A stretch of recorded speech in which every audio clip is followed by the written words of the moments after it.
So nagtatapo mga pinsan ko bakit daw ang bagal-bagal na ng phone nila at naglalag palagi.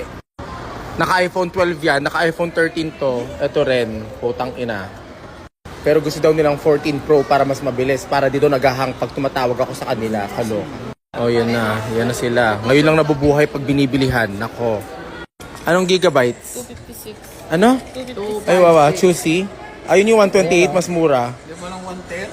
Ha? 1 terabyte? Anong gagawin nyo dyan? Sige, 256 na lang. 256. Yan na.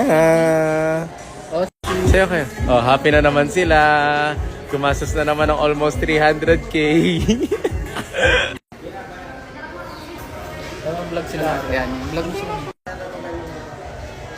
Happy na kayo? Siyempre. Go. Nahiya pa daw siya. O, mapapalitan ng iPhone 12 niya. First, 14 Pro Max down. 2 more to go na lang.